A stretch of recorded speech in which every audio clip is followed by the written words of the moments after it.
The only other thing I wanted to bring up, and we spoke about trade-offs, right? And I think one of Mm, the early things I'm thinking whilst watching these two games is the positioning of Reece James. yeah, We all knew that it was kind of one of the most obvious, kind of almost like beaten down things of the inverted fullback.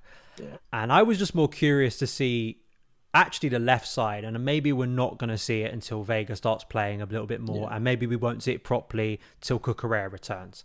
Because I thought that was a more obvious way to invert. But already I'm starting to ponder whether Reece James playing in midfield is just a little bit of a waste when Mm, you factor in what he could do, what we know he can do further up the pitch. Now, I know there's arguments about his fitness and actually maybe playing him in a more reserved central midfield role could yeah, actually help his body a lot more. And I'm not denying that. Uh, but we also know this was an injury thing. He got himself suspended when he came off the bench against Nottingham Forest. mm, There are a few players in world football who can have that impact when you bomb down the flank and the goals he can obviously offer too.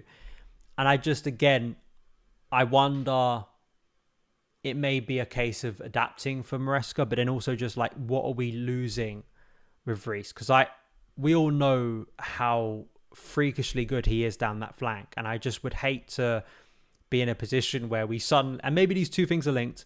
Maybe him playing a more reserved role means he stays fit for a longer period of the season.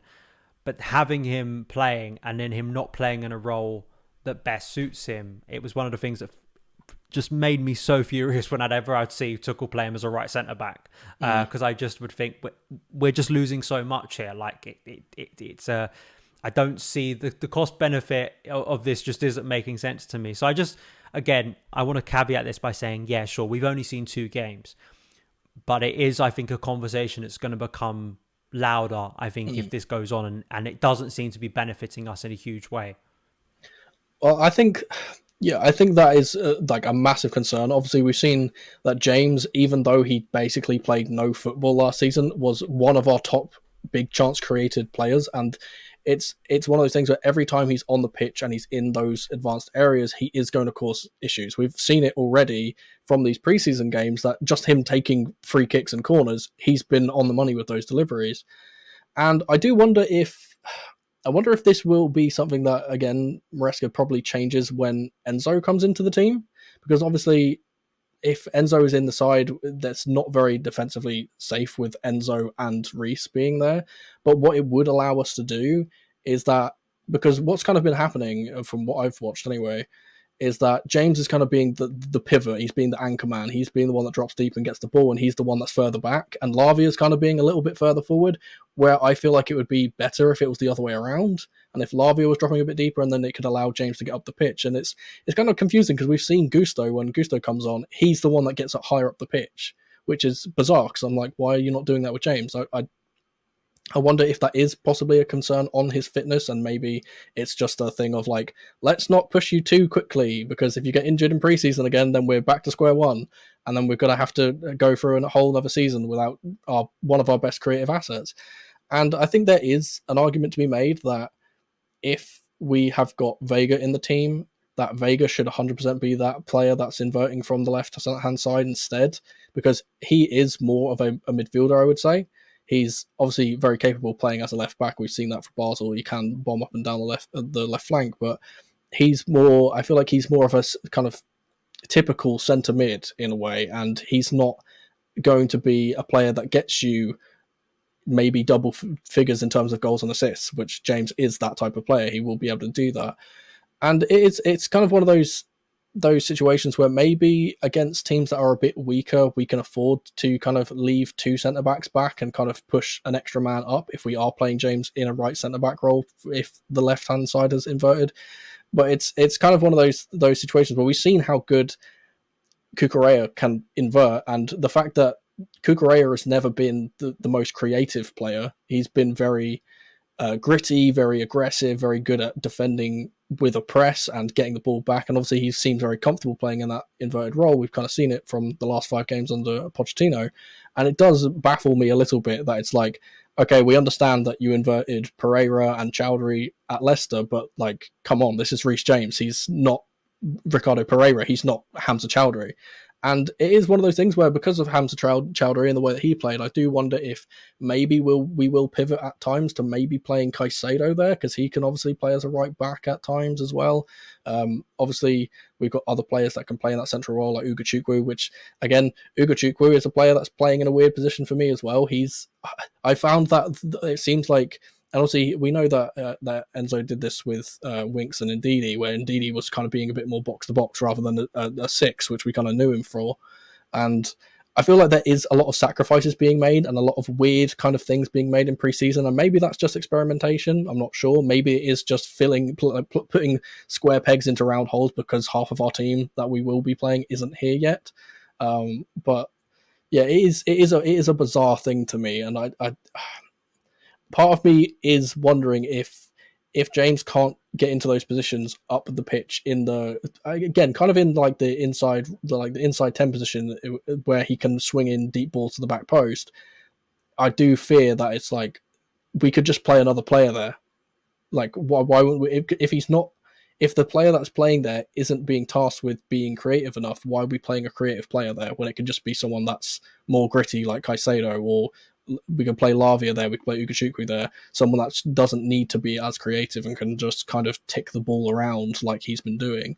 And again, maybe that is just because it's been only 2 games. Maybe he will kind of build upon the ideas he's already kind of implemented, and it will be like, okay, now you can start pushing up higher, because obviously we've seen how poor our high line was in that game, and maybe it is a bit of a risk to play James a bit further if he's inverting into that position. But I do agree, it's just a really bizarre thing to have someone as good as James just playing in such a reserved role. And I actually argued the same thing that you said earlier, of that with Tuchel playing him as a right centre back. I remember having a conversation with someone who basically said, "Oh, we should play James at right centre back. He played there. He was great when he played there for Tuchel." And I looked into it, and I was like, because I couldn't remember him playing well.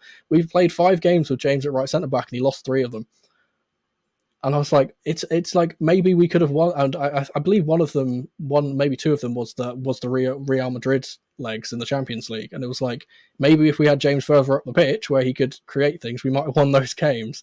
But I guess maybe a similar situation could happen here. It's one of those things where, like, again, it has only been 2. The caveat is it has only been 2 games, and we still don't have our full squad, so we don't know what the final team will be. But it is kind of, even as a person that defends Maresca quite heavily and likes this system, I do think that is a major concern that he's there. I think it will be more of a concern. I think it's been a conversation that we've had with several Chelsea head coaches, and kind of the big problem is I'm not so, everyone talk about the Man City, and obviously the Man City game at the start of the season, it's a massive opening game. It's not so much those games that concern me with Maresca.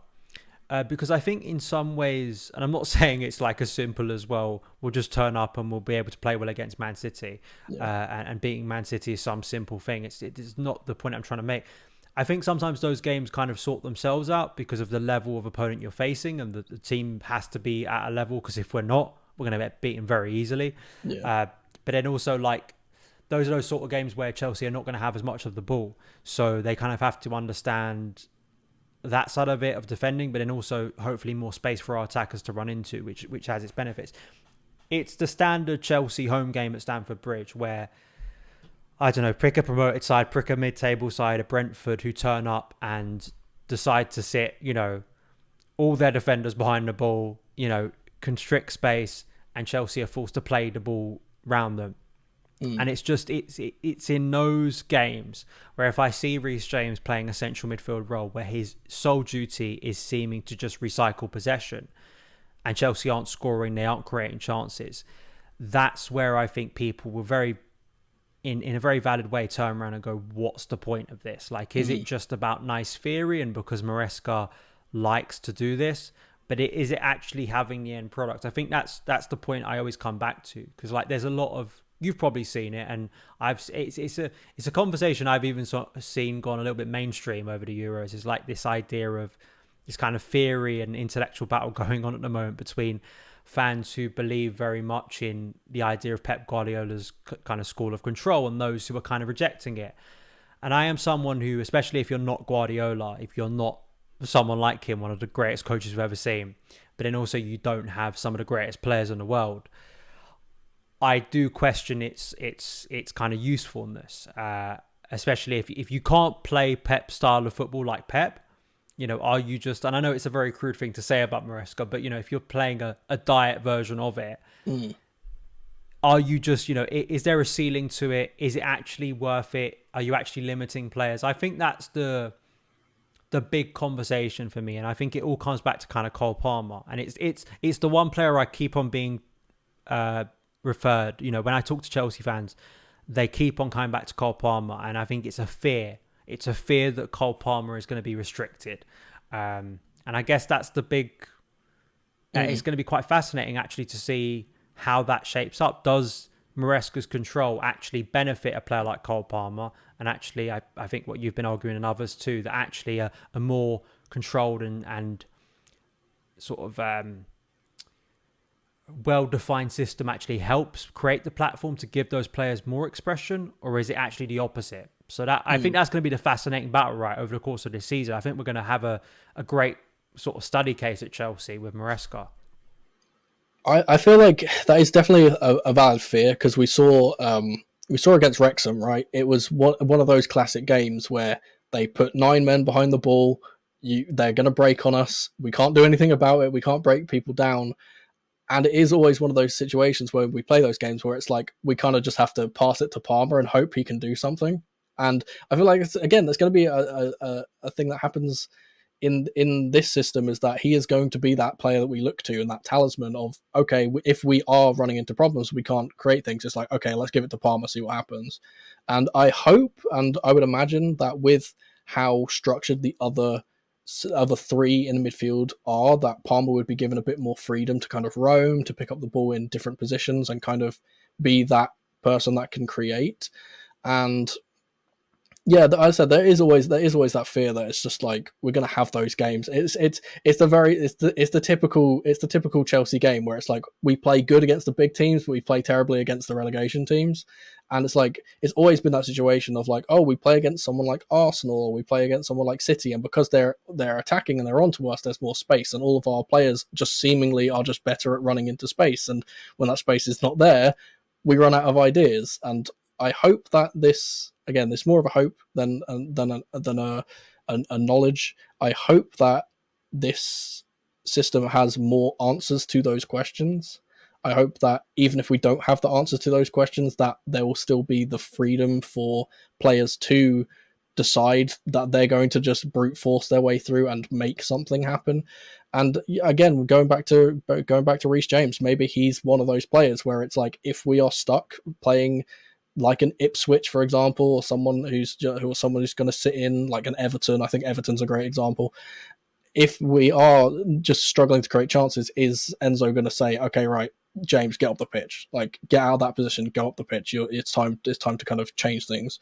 And obviously, we've kind of seen, I said this, we've seen a kind of stubbornness from him, and obviously he's got a lot to learn. I think it's only like his 2nd or 3rd year in management, so we'll have to see if he actually does do that. But yeah, there is the concern, but it's always one of those things where I feel like a lot of the time when we had those games last season where it was like, oh, we're getting stuck, we can't get through, we were still creating chances. It was just a matter of we weren't finishing our chances. And I feel like a similar thing happened in the Celtic game where, like, again, it wasn't a matter of us not being able to create chances. It was the fact that we were just horrific in the final third. We got like I think that Noni Madueke is a perfect example of this kind of the embodiment of the system where he's so good and he gets us so many opportunities, and then he gets to the byline and then his cross into the box from his weak foot is just terrible. And it's like, well, what's the point of doing all that? Because we haven't actually made anything from it. And I think that, like I said, hopefully we don't run into a lot of those teams that are going to sit back, because this is the thing as well, which is the issue. And I think we had this problem with Pochettino especially, is that we kind of became notorious for being bad at breaking down low blocks. So then every single team we came up against, even if it was a big team like Manchester United, was playing that way. They were like, okay, well, we're going to sit behind the ball because we know you can't do anything about it. And it's like, we know that we can break you down if you commit all your players forward. I think that it will be important for Maresca, maybe not only in preseason, but into like the early games of the season, if we do play those lesser teams, to kind of establish, no, it doesn't matter if you sit back, we're still going to break through you. Because I think that kind of takes away that weapon that the small teams have of like, oh, well, we just know this is going to work. It's like, well, maybe we have to actually be a bit more adventurous. And obviously then if they are then being more adventurous, that opens up more opportunities for us because they don't have as many players back and we have more space in behind. And obviously we know that like the players that we have are so good at exploiting space in behind. Obviously Palmer being such a good player at picking out passes and picking out runs, I feel like we're going to have to hopefully just find a way to, against those teams that come out, we're going to have to find the space in behind. Against the teams that don't give us that space, we're going to have to just find a way to get through. And I think, again, majority of the time, it's going to have to be James or Palmer. Like those are the two, or Enzo, if he's playing in a position where he can kind of be a bit more creative and less stuffed up the pitch.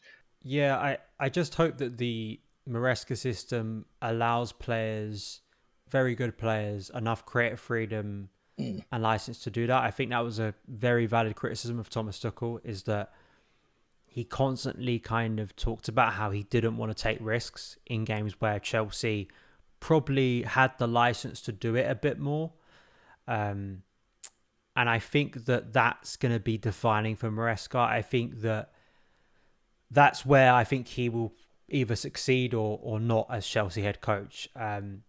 Because as we saw with Sarri, as we've seen with other, when you play in some ways, and Leicester, I think the longer the season went on, Leicester really struggled with this because teams naturally felt, well, if we try and press Leicester, they're good enough, they're going to pass around us. Like you watched them at times, especially the interesting way they'd use Dewsbury Hall, for instance. You'd see, whether it's Iheanacho or Daka or Vardy, would drop so deep. It was almost like the 2-8s were effectively playing as a front two in front of the centre forward. And I think it was a goal against Swansea I think it was Swansea who played a real high line and Leicester just cut through it at ease. I rarely think a team is going to come to the bridge and do that against Chelsea. Like there's gonna have to be inventive ways. So I think you do need to give those players license, and hopefully if you not only have Palmer, you have Nkunku on the pitch, at least you've got an extra player there who can do that, who I think operates very well in tight spaces, who comes alive. So yeah, I think hope is kind of the big thing at the moment. Because apart from Maresca, I think Chelsea as a whole haven't. I think it's been a bit of a mess of an off season. So my only hope is that by the time we reach City, actually by the time we reach that Inter Milan game, the feeling is a little bit more optimistic because there needs to be some justification given to make Chelsea fans feel optimistic. I think it's unfair to kind of have a go at fans for not feeling optimistic because I don't think there's been much reason for them to be, So yeah, before we wrap up, thank you so much for giving me your time today. Great discussion. Who do you think is going to be the surprise player? If there was one player that kind of stands out to you, that you think, actually, maybe we're not focusing enough on this guy, other than those obvious names that we've been talking about today. So the thing is, I would say Lavia, but we've kind of established that Lavia is a good player. We know that. The player that I specifically said in my winners and losers that I did that I think is going to be a revelation this season is Noni Madueke. I think that he is the player because of how, and this kind of goes back into that kind of creative freedom discussion, is that he's the player that, because the system is so winger based and so 1v1 wing play based, because he is so good at beating his man, he's going to get moments this season where he just absolutely rinses fullbacks. And it's going to be, I think that if he is allowed to play on the right wing, because obviously we don't know if Palmer's going to play on the right wing or if he's going to play more central. We assume it's going to be more central. If he is allowed to just an extended run of playing on the right wing, we know he's going to start producing because that's what happened at the end of last season. If he got an extended run in the team, I think he got 5. I think it was like he got 5 goal contribution in his last 5 or something like that, or like his last 5 starts. I can't remember, but I feel like he's one that can definitely. Can definitely be a surprise. The only other one that I would suggest is someone that's already surprising us right now, and that's Guiu. He's been so much more mature and so much better than I ever imagined he would be in such a short space of time. And obviously he's 18, so he got so much time to improve, and he's just got that some players, and again, I don't like comparing loads of players to Diego Costa, but he does give me that Diego Costa vibe. Listen, any on SonOfChelsea, any reference to Diego Costa is Yeah. greatly appreciated. I just feel like he's. I don't like to use this phrase because it's so cliche, but he's just got that dog. He's just got that dog in him. He's going to fight. He's going to run at players. He's going to always put the pressure on, and it's like it's the old quote: is you have to earn your right to play and earn your opportunities. And I feel like in the first few games, he's shown that he's ready to do that. And if he can then start adding goals, and obviously we kind of, I think it's been hinted. I believe Enzo's kind of said that he's not going to be put out on loan. He is going to be given a chance. If he's given the extended chance to play, for example, in the Conference League, as like our starting striker in the Conference League, I think he's going to absolutely tear that competition up. It'll be one of those things where like we finally got a backup striker that's actually going to produce goals as well, because that's always been a situation is when we've had the good strikers, it's always like, oh, well, our second striker is kind of mediocre, so if that striker's not here, then where's the goals coming from? I think hopefully, I feel like he's going to provide, not only be able to provide those goals in those rotational games, but also he just provides competition to Jackson, and competition just makes both players better. Thank you so much for joining me. As I always do with my guests, just a chance for you to shout out where you can find your work online, and I know you'll be doing obviously a lot of content throughout preseason heading into the year, and I definitely suggest people go and watch it, because as we've talked about here, it's well researched, it's nuanced, it gives a lot of tactical detail, but also I think backed up with facts, which is great to see. So just shout out where people can find your channel. Well, I'm the majority of my stuff will be on my YouTube channel. That's just youtube.com/Mono CFC with no space. And the only other place that I kind of do stuff is on Twitter, which would be Mono_CFC. And that's pretty much where I do all my content. That's where you can find me. Good stuff, absolutely. Links will be in the description box below. Follow me across the socials. Even though I'm not active on X at the moment, you can find me on Instagram at SonOfChelsea. And obviously, subscribe, hit that notification bell. If you've been listening to the podcast, please do give us a positive rating review. Really helps the show out. And I will see you again very soon. All the best.